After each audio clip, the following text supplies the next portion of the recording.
We live in a world filled with invisible currents. Every word, every glance, every digital message carries energy. You feel it when you walk into a room before anyone speaks. The heaviness after an argument, the warmth of genuine laughter, the subtle pull of someone's anxiety. Energy is everywhere, moving between us constantly. For those who are sensitive, empathetic, or deeply attuned, it's both a gift and a challenge. Because when you can feel everything, how do you stay open without absorbing the noise of the world? There was a time in my life when I thought being loving meant being available to everyone all the time.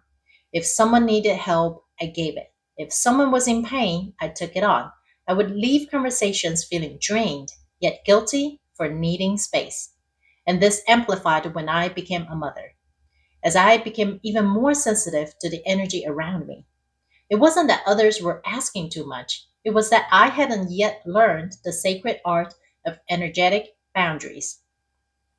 Boundaries are not walls, they're currents. They don't block love, they guide it. They're how you keep your energy field clear enough to continue giving without depleting yourself. When people think of protection, they often imagine walls or armor, but real energetic protection is soft, luminous, and alive. It's not about shutting others out, it's about remembering that your light doesn't need to dim to help others find theirs. Every time you interact with someone, your energy fields merge for a moment. It's a natural part of being human. We're designed for connection. But if you're not grounded in your own frequency, you can unconsciously start carrying energy that isn't yours. That's when empathy turns into exhaustion. You start feeling heavy after certain interactions or anxious without knowing why. You replay conversations in your head, trying to fix what you sensed. But often, what you're trying to fix doesn't even belong to you. The key is learning to stay open hearted but centered, to hold light without absorbing the noise. We talked about us being a lighthouse in one of my previous videos. If you haven't watched it and are curious, check out the video using the link in the description box. The lighthouse doesn't chase ships into the storm. It doesn't absorb the ocean's turbulence. It simply stands tall, radiating light, steady in its foundation. That's what energetic boundaries allow you to do, to be present in the world's chaos without losing your stillness. To hold light, you must first know your own energy signature. Every person has a unique frequency. It's like your fingerprint, a natural rhythm that feels like home. When you wake up rested, breathe deeply, and feel peaceful for no reason, you are tuned to your home frequency. It's calm, clear, and expansive. But throughout the day, that frequency interacts with countless others people, places, even digital spaces. And slowly, without noticing, you can drift away from your own center. The practice is to keep returning, to come home to yourself, to notice when something feels off, not as judgment, but as guidance. When you begin to sense your energy as something real and sacred, you treat it differently. You stop seeing exhaustion as a badge of compassion and start recognizing it as misalignment. True compassion uplifts both giver and receiver. If your care leaves you empty, it's not love, it's your energy entanglement. I learned this the hard way, especially in my relationships. For years, I thought empathy meant carrying others' pain. When I was in a relationship, I could walk into a room and instantly felt he was hurting or hiding sadness behind a smile. I didn't know how to separate their energy from mine, so I carried it all. I told myself that was how love was supposed to be. But over time, I became heavy, tired, and disconnected from myself. What was even worse was that when I was dating someone who was very guarded, they would brush it off by telling me I was overthinking and that they were just fine. And I was left not only exhausted, but also confused. One day, I realized that light workers burn out not because they give too much love, but because they give it without boundaries. Love without boundaries is like pouring water through your hands. It never fills.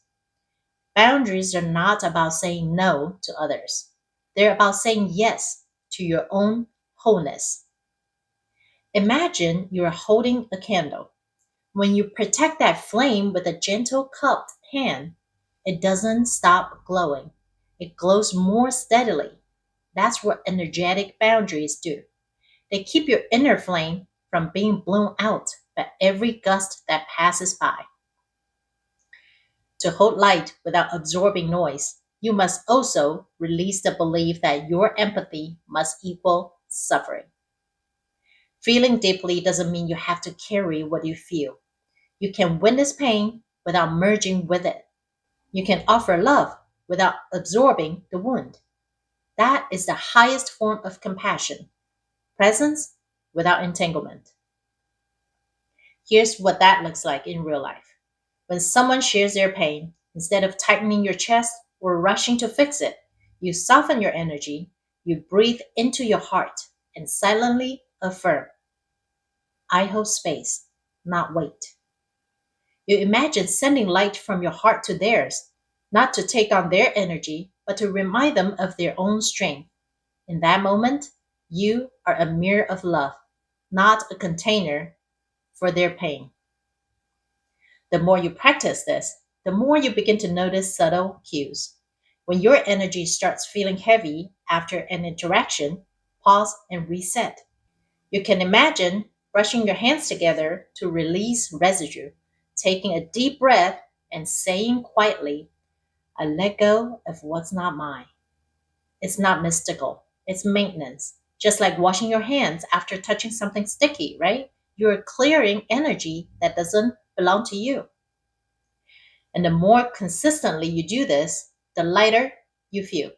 You begin to realize that your sensitivity was never the problem, your lack of boundaries was. Energetic protection doesn't come from fear, it comes from self awareness. Fear builds walls, awareness builds resonance. When you are in tune with your energy, it naturally organizes itself. High frequency energy doesn't cling, it flows. Some people misunderstand boundaries as separation, as creating distance from others. But the most powerful energetic boundary is not distance, it's presence. When you're fully present, anchored in your heart, you become so aligned that discordant energy simply doesn't stick. It passes through like wind through open branches. And the more you honor your energetic boundaries, the more connected you become. Because true connection can only exist between whole beings, not between emptiness seeking to be filled. When your field is strong, your compassion deepens. You can meet people in their darkest moments without losing your light. You can listen without absorbing, love without depletion, and serve without sacrificing your essence. So much of our spiritual exhaustion comes from confusing empathy with responsibility. You are responsible for your energy, not for how others choose to use theirs. You can inspire, uplift, and hold space, but you cannot carry someone else's journey. When you try to, you interrupt their process and drain yours. Every soul has its rhythm of learning, and part of love is trusting that rhythm.